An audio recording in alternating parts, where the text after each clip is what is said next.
Bonjour à tous, bienvenue dans Interaction saison 2, puisqu'on repart pour une nouvelle saison avec cette émission interactive, votre émission. Je vous invite d'ailleurs à nous poser, à nous challenger toutes vos questions durant cette demi-heure entre midi et demi et 13h tous les vendredis.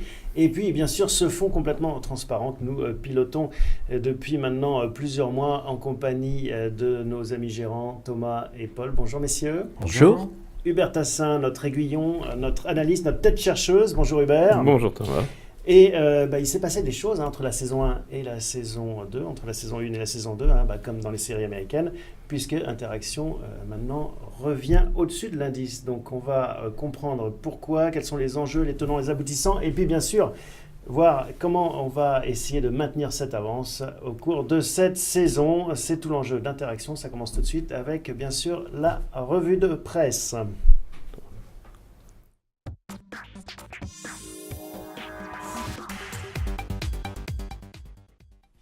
Une revue de presse de l'actualité, quelles sont les grandes tendances. Hubert, qu'est-ce que vous avez noté cette semaine ? Écoutez, quelle agitation, hein. Des séances à -2 et des séances à +2% qui se poursuivent les unes après les autres.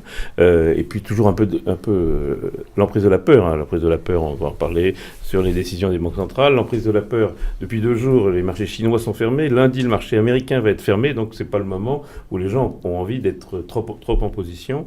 Donc entre 2 et 2,5% de baisse sur la plupart des marchés européens, un peu moins en Italie et en Allemagne. D'ailleurs, près de 2% de baisse aux États-Unis aussi. Donc la séance d'aujourd'hui est marquée par des statistiques de marché de l'emploi et par le fait qu'on ne cote pas lundi, alors qu'on reprend les cotations en Chine. Donc tout ça fait beaucoup. C'était Draghi qui s'exprimait cette semaine. Voilà. Alors pour ça, autre chose, juste un tout petit point. Le pétrole, qui a fortement remonté, je pense personnellement, notamment sur la pression de rachat de vendeurs à découvert, à la fois des industriels, parce que les exploitants de gaz de schiste sont vendeurs de pétrole à découvert, donc ils peuvent aussi racheter leur position sans mettre le puits en marche. Donc ça a des effets de jeu compliqués. Donc autour de $50 le Brent. On discute autour de ce niveau-là. On a quand même l'impression que c'est plutôt réorienté à la baisse. Et puis donc les banques centrales ont un tout petit peu parlé. Le beige book, comme on l'appelle, de la Fed, mercredi, qui a donné l'état ou le jugement de l'état de l'économie. Donc la Chine et l'Asie a une influence, c'est pas tout à fait une surprise, le marché de l'emploi va bien. Et puis M. Draghi a parlé hier. Monsieur Draghi, qu'est-ce que vous retenez, Paul, de l'intervention de Mario Draghi ? En fait, Draghi est dans la lignée de Jackson Hole, dont on parlait la semaine dernière. Jackson Hole, ça a été l'occasion de dire que finalement la Fed pouvait temporiser, que le rythme de croissance de hausse des taux ne serait pas nécessairement brutal et violent, qu'il serait ce que pense le marché plutôt relatif. Et donc la question qui se posait pour M. Draghi, c'était de gérer la parité de change entre l'euro et le dollar. Donc de marquer à la culotte, sans jeu de mots, Madame Yellen. Tout à fait, et de dire que on était bien dans des logiques accommodantes aussi en Europe, et il a donc évoqué finalement le fait de pouvoir rallonger la période de quantitative easing. Est-ce que c'est pas aussi une preuve d'impuissance, comme certains commentateurs le laissent entendre, en disant finalement cette croissance européenne a du mal à enclencher ?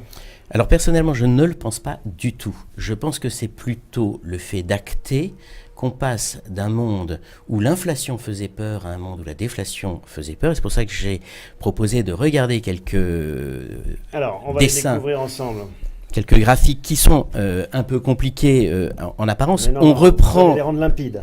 On est dans la situation où on a l'ensemble des hausses des taux des 25 dernières années conduites par la Fed, et on voit que finalement la Fed, en général, remonte ses taux en 18 mois d'à peu près 4%. Ce qui veut dire des mouvements rapides, brutaux, violents, et il faut un ajustement du marché obligataire assez violent derrière. Donc c'est le rouge. Et en janvier, on était exactement dans cette anticipation de la Fed, avec finalement des taux qui sont plutôt autour de 3,75% de hausse sur les 18 mois qui viennent. Et puis progressivement, on a vu son jeu changer. Le marché, lui, déjà en mars 2015, était plutôt dans le bas de fourchette, et il n'a fait que s'ajuster vers le bas. C'est ce qu'on voit dans le deuxième graphe, en fait, où là on voit finalement l'anticipation telle qu'elle était Alors, la ligne rouge en continu, c'est si on prend les membres du board de la Fed qui ont les anticipations les plus élevées, les plus agressives, on voit très clairement qu'on est assez haut et qu'on remonte vers 4,5%. Si en revanche, on prend au mois de juin les anticipations des membres les moins agressifs, on est dans un schéma où finalement la hausse des taux est de l'ordre de 25 centimes tous les 4 mois. Donc ce que vous nous dites, c'est que par rapport à la tradition de la Fed, là, on est dans une hausse moins violente, plus douce, en pente douce. Tout à fait, tout à fait. On est dans un schéma qu'on voit sur cette ligne continue qui est anticipée par le marché de 25 centimes tous les 4 mois. Mais alors, est-ce que ce n'est pas justement la preuve que ces politiques monétaires très accommodantes ne fonctionnent pas aussi bien que voulu? Parce que si ça marchait bien, on serait obligé de remonter, comme d'habitude, les taux de façon un peu plus brutale. Je prendrais le contre-pied et je dirais c'est plutôt la preuve que les politiques monétaires pour lutter contre l'inflation ont fonctionné, qu'aujourd'hui on n'a plus peur de l'inflation et donc qu'on n'est plus dans des schémas de devoir lutter contre cette inflation, on a plutôt peur de la déflation et donc on veut éviter de sombrer dans des schémas qui seraient déflationnistes et qui seraient précipités par une hausse trop brutale. Bon, je vous embête avec une dernière question, mais l'inflation souvent c'est le signe que l'économie va bien, qu'il y a de la pression dans les tuyaux. Et justement, le fait qu'on ait plus peur de l'inflation, c'est qu'on se dit, la croissance, elle est quand même un petit peu faiblarde. L'inflation, c'est plus le signe de la surchauffe que de l'efficacité. C'est un manque d'efficacité, finalement. Donc, on peut très bien avoir une croissance qui est saine, sans inflation, et c'est ce qu'on est en train de découvrir peut-être. Hubert, Thomas, vous partagez... Je partage assez l'opinion de Paul. Il faut noter qu'on est dans une situation politique qui est un peu compliquée, c'est que la Fed, généralement, ne monte pas ses taux dans les 6 derniers mois avant une élection présidentielle. Donc, ce qu'elle peut faire, il faut que ce soit fait en mai-juin, et donc c'est plutôt les 0,25 chaque année. Par ailleurs, c'est compliqué quand même pour une banque centrale de monter ses taux quand l'inflation est basse. Alors, il y a une bonne nouvelle quand même qui a été donnée par le patron de la Fed. Il y a un début de commencement de hausse de salaire. Donc on est bien dans ce fameux schéma qui rapatrie vers les économies développées la valeur ajoutée. On est dans ce schéma-là et on commence à le sentir aux États-Unis. Alors cet après-midi, on aura les salaires hors agriculture, mais qui confirme cette tendance. C'est vraiment une nouvelle tendance. Thomas, je sais que vous aimez les tendances longues, les sous-jacents importants. On l'a rappelé plusieurs fois au cours des épisodes d'interaction. On parle de l'indicateur des salaires et dans le même temps on parle de plus en plus d'une tendance longue qui est la fin du salariat tel qu'on le connaissait, l'automatisation de beaucoup de tâches, les voitures, les taxis qui vont se conduire tout seuls, on caricature un peu, mais on voit qu'il y a ce monde qui est en train de poindre avec justement cette crainte que l'économie d'aujourd'hui ne produira pas forcément autant d'emplois qu'avant. Est-ce que ça aussi on le prend en compte dans Interaction ? Alors dans Interaction, effectivement, on a regardé toutes les grandes tendances. On a vu celle sur l'énergie, qui est quand même une des grandes surprises. Je pense que s'il y a 2 ans, on s'était retrouvé autour de cette table avec à parler d'un baril sous les $50. D'un baril sous les 50 et qui est passé même sous les 40. On nous aurait pris pour des fous. En tous les cas, les gens de Goldman Sachs annonçaient 250. Et c'est pour ça que je vous pose cette question sur les robots, la fin du travail tel qu'on le connaissait et les salaires qui pourraient ne pas être reflatés comme on l'imagine. Je ne crois pas. Je pense que quand vous avez un univers aussi peu inflationniste que celui qu'on connaît, vous avez une augmentation de salaire de 0,5 à 1%, c'est déjà considérable. Évidemment, ça ne paraît pas facialement énorme, mais en termes de pouvoir d'achat, c'est relativement important. Et vous y ajoutez la dimension de baisse des prix de l'énergie, qui était une composante non négligeable des dépenses des ménages, vous vous retrouvez avec des ménages qui ont un gain de pouvoir d'achat qui va être supérieur à l'augmentation des salaires. C'est cet effet cumulé qu'on joue, y compris sur le rapatriement de la production, en tous les cas des actifs à forte valeur ajoutée dans nos régions. On le voit avec les avions, on le voit avec un certain nombre d'activités à gros contenu technologique. Donc pour l'instant, ça se valide. Maintenant, est-ce que ça va créer beaucoup d'emplois ? Probablement pas. Et donc de la déflation potentielle aussi, ce manque d'emploi ou de croissance. Probablement plus de réflation que de déflation, de mon point de vue. Et donc je crois qu'il va falloir en revanche s'habituer à essayer de créer on va avoir besoin d'emplois à fort contenu technologique. Donc on rejoint une tendance longue de nos pays qui va être celle de l'éducation. thème extrêmement important qui n'est pas pour l'instant présent Dans pour être clair, Interaction. dans Interaction, puisqu'il faut trouver les véhicules d'investissement. Mais de toutes les façons, si les entreprises ne trouvent pas ces ressources, elles iront les chercher ailleurs. Regardez ce qui se passe sur le drame qu'on connaît aujourd'hui avec les immigrants. Les Allemands sont en train, entre guillemets, on va retirer l'expression ou le côté assez moche de l'expression, ils sont en train de faire leurs courses dans les immigrants avec des diplômés qui arrivent, qui vont être opérationnels tout de suite. On est en déficit de stagiaires en Allemagne, ils sont en train de les trouver. C'est une façon de voir les choses, mais je crois que la demande est là pour trouver des gens qualifiés. On voit bien qu'ils les récupèrent tout de suite. Et j'ajouterais que je pense qu'il faut faire très attention à la qualité de la baisse du chômage. C'est-à-dire qu'en fait, si cette baisse du chômage est obtenue par des emplois qui sont plutôt précaires et qui ne créent pas autant de valeur, à ce moment-là, on a un problème à terme et on a un risque inflationniste. Si on est dans un schéma où finalement on crée de la valeur en créant de l'emploi, alors on est dans un schéma qui est très positif.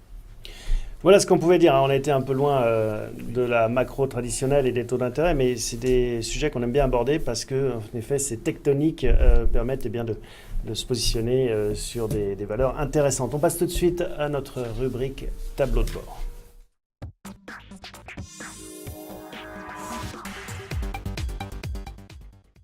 Alors on commence avec le tableau global des feux, un tableau qui fait la comparaison entre cette semaine et puis avant l'été. Avant l'été, en fait, au début de les vacances. C'est finalement une comparaison. Il ne s'est rien passé sur la semaine. Donc, ce qui était intéressant, c'est de comparer la situation aujourd'hui de celle qui était début juillet, voilà. à début juillet, au cœur de la crise grecque, où tout semblait être proche du précipice.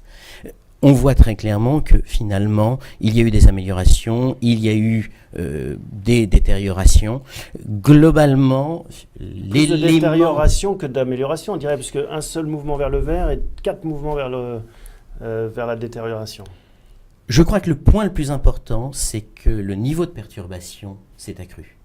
Et finalement, l'aversion au risque a reculé, alors que la partie stress de financement s'est améliorée. Donc en fait, le stress de financement, c'est la liquidité disponible pour l'économie. En fait, on est dans une phase d'amélioration, et c'est pour ça que je propose de pointer plus particulièrement le sentiment économique, oui, où l'on voit là clairement qu'on est quand même dans une amélioration, malgré les bruits qu'on peut entendre et les excitations qu'on peut avoir. Finalement, on est dans une amélioration, et cette amélioration, si on regarde un peu plus finement, elle est toujours dans les pays occidentaux, certes, mais surtout, finalement, on a un arrêt de la détérioration du sentiment économique dans les pays émergents. On rappelle comment il est mesuré, ce sentiment économique. Alors, interviennent dans ces données-là les ISM, c'est-à-dire les indicateurs d'achat. Voilà, les indicateurs anticipés de l'économie, interviennent aussi des éléments en matière de taux et d'anticipation de taux. Et vous ne pensez pas qu'il y a une certaine inertie avec ce sentiment économique et que cette crise chinoise peut-être va nous donner un sentiment économique dégradé au mois d'octobre, au mois de septembre ? Pas nécessairement, parce qu'en fait, finalement, il y a aussi un autre aspect sur l'ensemble de la zone émergente qui est la perspective de taux qui peuvent baisser, comme l'a annoncé le Brésil récemment. Donc, c'est des choses qui finiront par avoir des effets retardés, donc c'est des indicateurs avancés, mais je pense que c'est important pour soutenir le marché. Thomas. Oui, et dans le même temps, on est en train tous, à nos échelles respectives différentes, les entreprises, les ménages, de connaître cette baisse du prix de l'énergie. On le voit bien aujourd'hui, clairement, la baisse du prix de l'essence, ceux qui chauffent au fioul ou même la cuve d'hiver, oui. Ou même au gaz, exactement, vont avoir une assez bonne surprise. Ça tombe bien, parce que celle des impôts était plutôt un peu salée, enfin, en tous les cas pour certains. Toujours est-il que, moi, ce que je vois, c'est qu'on a économiquement, on ressent les choses. Et le plus dur, parce que les sentiments, c'est bien, mais la réalité, c'est pas mal non plus. Et la réalité, c'est celle-là. On commence à voir des baisses du prix de l'énergie, des entreprises, on le verra tout à l'heure, qui connaissent ces baisses des prix de l'énergie, l'ajustement sur les devises. Tout ça est plutôt bon pour les comptes de résultats et aussi, je pense, pour les comptes de résultats des particuliers. Et on le voit même aux États-Unis, où les chiffres de l'investissement non résidentiel sont revenus en hausse. Ça, c'est quelque chose de positif. Tout est en hausse. Ce qui veut dire qu'on n'est plus uniquement à se concentrer sur l'épargne, on commence à transférer ce gain de pouvoir d'achat sur quelque chose qui est dans la durée. Le marché automobile américain, Voilà. qui est au plus haut depuis 2005, quelque chose comme ça. Donc c'est vraiment un indicateur. Là, celui-là. Bon, tout de suite la météo, on reste en mode 3. Tout à fait. Voilà, sans surprise. Voilà ce qu'on Sans pouvait dire. surprise, vu les tensions pour actuelles. les feux, passer les- voilà, la météo, on l'a vu passer, météo des plages Voilà. et des bourses. On passe tout de suite à notre rubrique performance.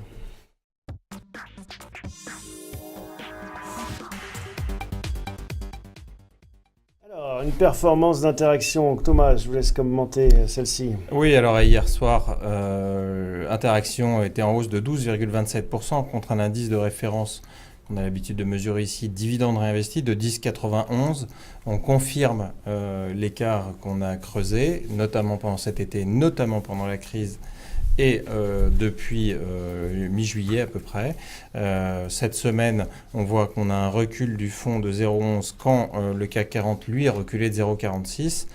Comme on l'a dit, le stock picking est en train vraiment de délivrer son maximum. C'est plutôt bon pour nous. On a vu, notamment cette semaine, des titres comme EDF, GDF et EDF avec son actualité récente, j'allais dire une fois de plus, confirme les difficultés qu'elle a. GDF, Engie, confirme que la baisse du prix de l'énergie, c'est pas facile à ne pas répercuter sur ses clients. Donc à un moment donné, les clients sont demandeurs.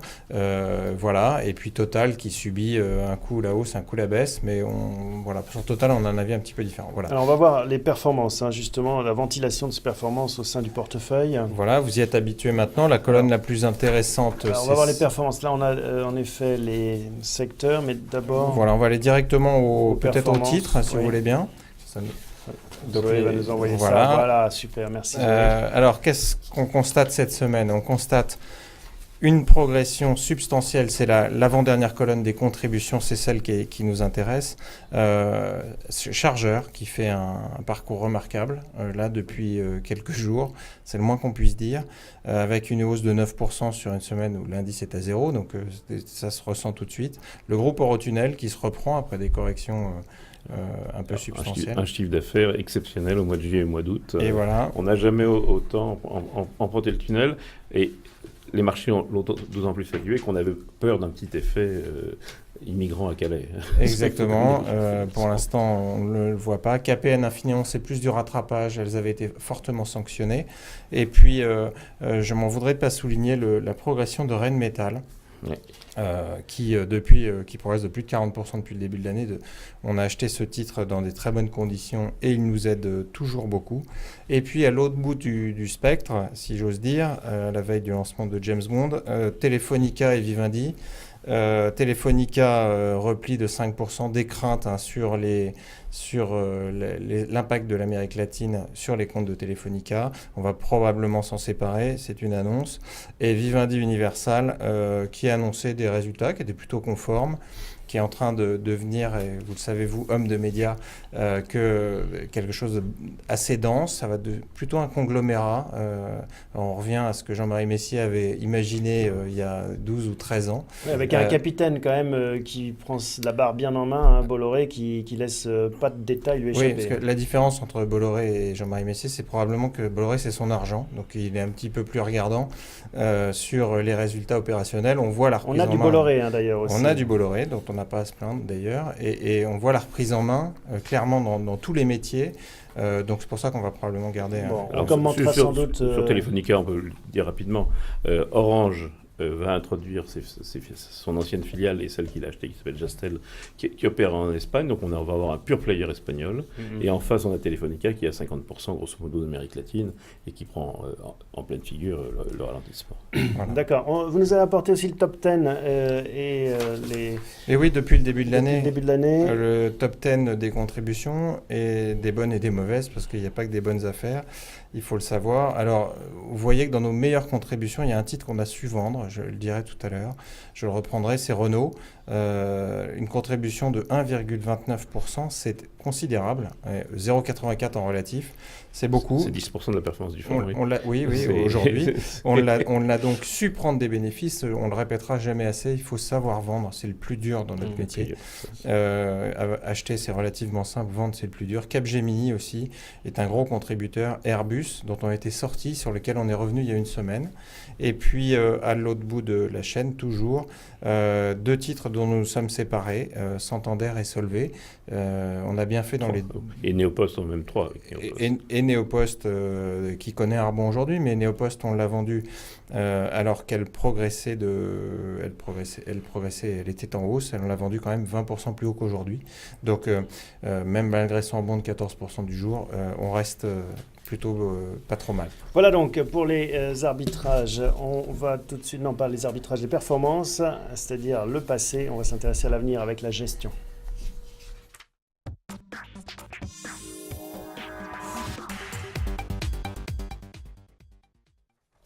Un petit mot quand même de l'historique des grands arbitrages qui ont eu lieu ces dernières semaines avec pas mal de mouvements, on va le voir sur ce tableau. Oui, vous voyez grosso modo depuis qu'on a repris l'émission, on a vendu des contrats CAC qu'on avait achetés. Et puis on s'est renforcé en Airbus, en Essilor et Total pour jouer le mouvement indiciel. Je rappelle que ça, il s'agit d'un mouvement tactique et pas stratégique, pas forcément long terme, probablement parce qu'on imagine qu'on va avoir un rebond assez important sur Total ponctuel, même si donc c'est pour se couvrir en fait. Oui, c'est quasiment pour se couvrir. Sanofi s'agissait de prendre des bénéfices.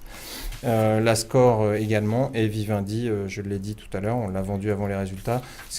On a vendu une partie avant les résultats, ce qui était plutôt dans le bon timing. Bon, justement, arrêtons-nous sur Vivendi. Donc on l'a un peu défloré. Donc des résultats. Une reprise en main de Canal+. Est-ce qu'on y voit plus clair maintenant, Hubert, dans cette stratégie de Vincent Bolloré ? Oui, effectivement, ce que disait Thomas, on est sur cette fusion des médias, de faire un très très grand groupe de médias. Ça se fait pas en 3 minutes. Le redéploiement de Canal+, ça va être un truc qui est assez compliqué. Ça fait du bruit dans le bilan d'Ernaud, mais c'est quand même compliqué. C'est une affaire qui va moins bien. C'est ce qui a déçu dans les résultats. Dans les résultats, on a vu très bons résultats d'Universal et Canal qui pèse. Donc, avec l'idée de faire travailler ces différents médias, la musique par exemple, la télé, davantage ensemble.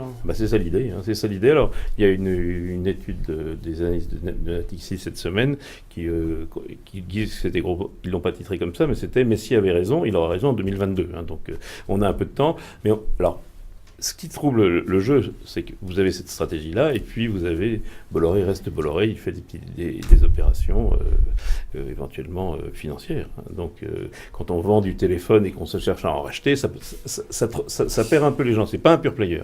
Non, c'est pas un pure player, mais rappelons-nous le prisme africain de Bolloré. Que fait-il avec Canal ? Je pense qu'il vise l'Afrique pour relancer. D'abord, il concentre les savoir-faire en disant si les gens tiennent vraiment aux émissions, ils s'abonnent. On arrête de les laisser en clair. Est-ce que cette stratégie fonctionnera ou pas ? Nous le verrons. Et puis il y a le pas vers l'Afrique avec Canal qui était déjà un petit peu implanté.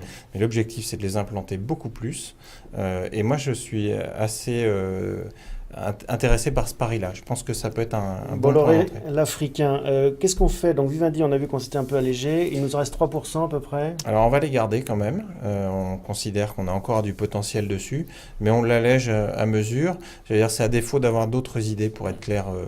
C'est un petit peu, plutôt que d'avoir de l'indice, on ne va pas vendre ça pour avoir de l'indice. On va avoir un comportement assez indiciel, comme ce qui s'est passé cet été, et donc en relatif assez peu d'impact. Vivendi souffre la comparaison pour les gens qui cherchent un pure player des médias sur les pays développés, donc sur l'Europe. Comme Vivendi n'est pas que cela et ne vit pas de la publicité comme RTL Group ou des groupes équivalents en Italie.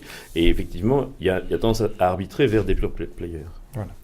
Alors, Groupe Eurotunnel, on en a parlé un petit peu aussi, donc plutôt des très bons résultats. Qu'est-ce qu'il y a d'autre comme action ? Safran, l'achat magique, il faut quand même le dire de Thomas. Safran est rentré dans le portefeuille. l'annonce qui rentre dans l'indice Eurostock 50 vient 2 jours après. Il y a des achats de parfois, couverture. on peut avoir de la chance. Donc, non, les fondamentaux étaient bons. Oui, et d'ailleurs, sinon, il ne serait pas rentré la dans cerise l'indice. sur le gâteau, Voilà. c'est qu'il rentre C'est dans quand même la l'indice. cerise sur le gâteau. Je promets, monsieur le juge, que je ne savais rien. Il s'agit bien de notre processus d'investissement. Alors, il y a un résultat qui a été regardé d'assez près, c'est Elior, qui sort des très bons chiffres. Comme nous, on a du Sodexo. Hein. Oui.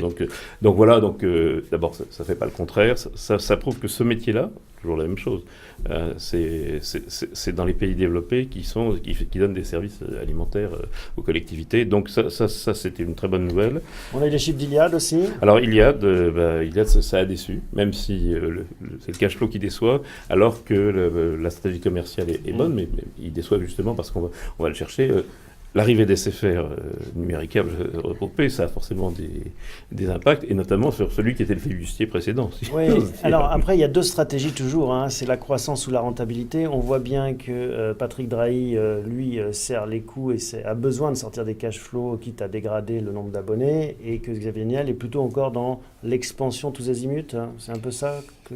Moi, la conquête de Drahi est impressionnante. À un moment, il faut agréger tout cela, le rendre homogène. Iliad est plutôt dans la phase où il rend homogène. Maintenant, j'allais dire, il est en train de devenir un opérateur comme tout le monde. Et puis après, des progressions telles que celles qu'on a connues sur ses cours, je pense qu'il faut être sage. Aujourd'hui, on va attendre la transformation. La déception sur les free cash flow, moi, m'ennuie un peu parce que... la baisse des free cash flow m'ennuie parce qu'on est quand même dans les modèles d'endettement et ça va très très vite dans tous les sens. Donc c'est ce qui avait généré la hausse du titre. Je pense que ça pourrait peser un petit peu sur le titre. On est plutôt sur les opérateurs traditionnels.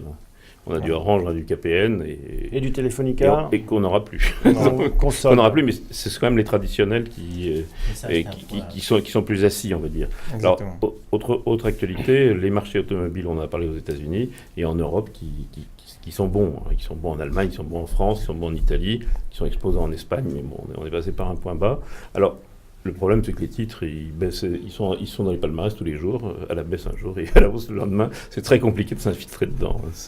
Oui, et puis nous, on a quand même fait quelques mouvements d'ampleur sur les constructeurs automobiles, en vendant, en gagnant pas mal d'argent. On a gagné beaucoup d'argent. Pour nous, il va falloir attendre un peu que ça se stabilise, parce qu'entre la croissance chinoise, pas au rendez-vous, alors qu'on attendait beaucoup de pénétration sur ces marchés-là, et de l'autre côté, des chiffres impressionnants ici, mais on sait qu'il n'y a pas beaucoup de marge, je pense qu'il faut rester un petit peu en retrait pour l'instant du secteur automobile. Un tout petit modèle 30 qu'on a en portefeuille, qui a publié des chiffres qui ont été meilleurs que ceux qu'on attendait, parce qu'Altran est obligé de mener une très grosse réorganisation en Allemagne.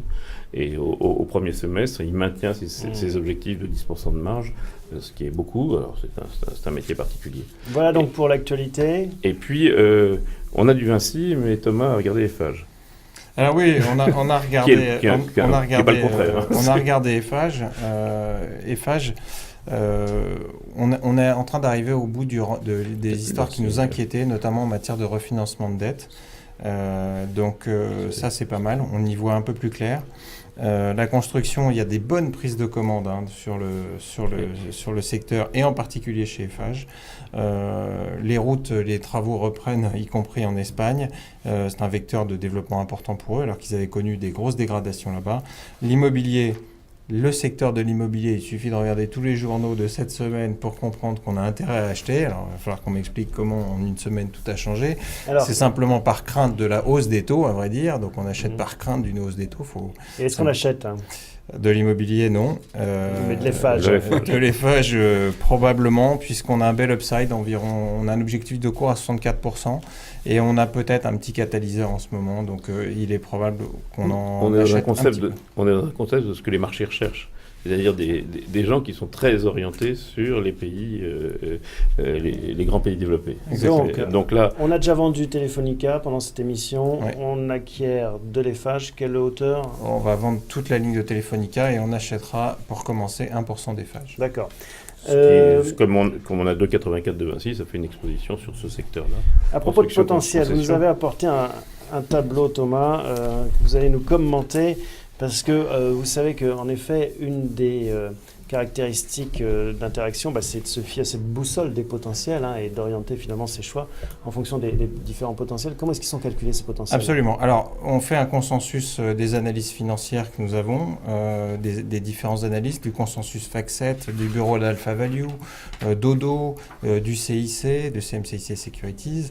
Donc, tous les gens qui suivent de près en permanence ces sociétés et qui émettent des recommandations. Plus toutes les analyses qui tombent sur nos écrans. Nous les compilons. Et nous regardons ce que, si on applique à chacun des cours cibles le titre, ce que ça va donner pour Interaction et pour le CAC 40. Et donc, vous retrouvez dans la colonne au bout à droite le cours du CAC au 31 décembre 2014 qui était de 4272,75 et le cours cible que nous avions à l'époque, nous avions un upside, un potentiel de 12,78 à 4818,60. C'est intéressant de voir, alors c'est pas une martingale, j'insiste, mais qu'on a touché ce cours, qu'on est même allé au-delà, qu'on est aujourd'hui redescendu. Mais toujours est-il qu'à l'époque, dans le même temps, on avait le même potentiel sur Interaction, le même pourcentage. Et puis, dans les colonnes que vous voyez à l'écran, on voit le cours actuel, 4653 pour l'indice, et le cours actuel d'Interaction, 340,41. Tout à droite et tout à gauche. Donc tout à droite, c'était début de l'année par rapport aux objectifs de fin d'année. Et cours actuel, c'est la colonne de gauche. Exactement. Et sur la colonne tout de suite à droite du cours actuel, vous avez le cours cible actuel. Et vous voyez que sur le CAC 40, là où nous avions un cours cible de 4818, on a aujourd'hui un cours cible de 5400. Autrement dit, à date aujourd'hui, on a 16% de potentiel sur le marché. Et il y a eu une grosse révision des cours cibles. Pourquoi ? Parce que les résultats étaient meilleurs que prévu. Et on l'a bien vu pendant cet été quand ça tombait, ça s'est confirmé. Au bémol évidemment de l'accident chinois, grec d'abord, chinois ensuite. C'est ça que j'allais dire, c'est que malgré justement ce décrochage chinois, on reste sur un marché ambitieux grâce aux résultats des entreprises. Stable, exactement. Et ambitieux et plutôt stable puisqu'au 31 juillet, nous avions à peu près le même cours cible. Vous voyez d'ailleurs une colonne en vert à l'écran, VAR révision 0709, c'est les variations des révisions fin juillet et au 3 septembre à ce matin. Et puis, dans cette même colonne, on a classé toutes celles, par ordre décroissant, toutes celles qui ont connu des révisions à la hausse. Donc la colonne verte au centre. La colonne verte au centre, voilà. Et on voit par exemple le chiffre de 20,13. Qu'est-ce que ça signifie ? Ça signifie que entre le début de l'année et aujourd'hui, on a eu une révision de 20% du cours objectif. Et que nous, je vous le rappelle, on en avait acheté et qu'on a continué d'en acheter d'ailleurs, malgré la hausse. Pourquoi ? Parce que ces révisions nous confortent dans l'idée que le titre a probablement un potentiel bien plus élevé encore. On a fait ce classement pour quelle raison ? Pour que ceux qui nous suivent, nos téléspectateurs, puissent comprendre que quand un titre peut avoir un potentiel qui est encore inférieur au marché. Alors là, ce n'est pas le cas de Technicolor, mais Thales, par exemple, a un potentiel de 9%, là où je viens de vous dire que le marché a un potentiel de 16%. Eh bien, cette dynamique de révision nous aide beaucoup, nous gérants, parce qu'elle nous conforte dans l'idée qu'on peut les garder. Et puis, à l'autre bout de la chaîne, il y en a quelques-uns qui vont mal, mais j'ai peut-être pas le temps de le commenter aujourd'hui, mais on le reprendra ce tableau parce que à mesure que les chiffres tombent, donc, on infirme ou on confirme tout l'espoir qu'on a dans notre titre. Pour moi, c'est la stratégie d'anticiper sur l'anticipation. C'est un peu compliqué à comprendre, mais c'est exactement ça. Mais surtout, ça nous donne des signaux vendeurs. Je vous rappelle qu'on a vendu du Schneider, et je voulais insister là-dessus, on a vendu du Schneider à 67. C'est pas parce qu'on est plus malin, c'est parce qu'on s'est dit, et je l'ai répété ici, qu'il faut savoir vendre les titres. Quand vous avez un cours objectif et qu'il est atteint et qu'il n'y a pas une révision à la hausse de l'objectif, il n'y a plus grand-chose à attendre. En tous les cas, derrière, évidemment, nous faisons, l'analyse financière des titres pour conforter notre décision. Mais ça, c'est un processus d'aide à la décision dans le processus de gestion d'Interaction. Et donc, on voit que ceux qui ont le plus de potentiel à l'heure où l'on parle, c'est Technicolor, Thales, Safran, Sanofi ou Airbus. Oui, exactement. Donc, on s'accroche à ces valeurs. Et j'insiste sur Sanofi parce que Sanofi, 16% de révision, 6% de révision, pardonnez-moi, avec un upside de 16, là où le marché a un potentiel de 16. Ça va être dur de battre cette partie de l'indice. De l'autre côté, à l'autre bout de la chaîne, on a un Total, par exemple, sur lequel on a malgré tout encore aujourd'hui un potentiel de 15, mais il n'y a pas eu de révision à la hausse. On a travaillé Total en tactique, je le rappelle. Voilà, donc en effet, ça exprime bien ce qu'est la gestion, à la fois bien sûr de l'intuition, des convictions, et aussi du travail méthodique, quotidien, systématique sur les chiffres. Parce que l'économie, ce sont des chiffres, il y a des bilans derrière, des objectifs de cours, des valeurs et des prix qui se déterminent et ça permet de guider les prix. On résume. On sort de Telefonica, on rentre dans FH. Est-ce qu'il y a d'autres arbitrages cette semaine? On touche pas trop au portefeuille. Voilà. On a C'est un vrai peu que de c'est un potentiel, peu de la comme tôle vous- ondulée en ce moment, comme comme je on l'ai dit, avec des grosses secousses. Il faut rester attentif et opportuniste. Merci messieurs, on se retrouve la semaine prochaine, même endroit, même heure. Merci.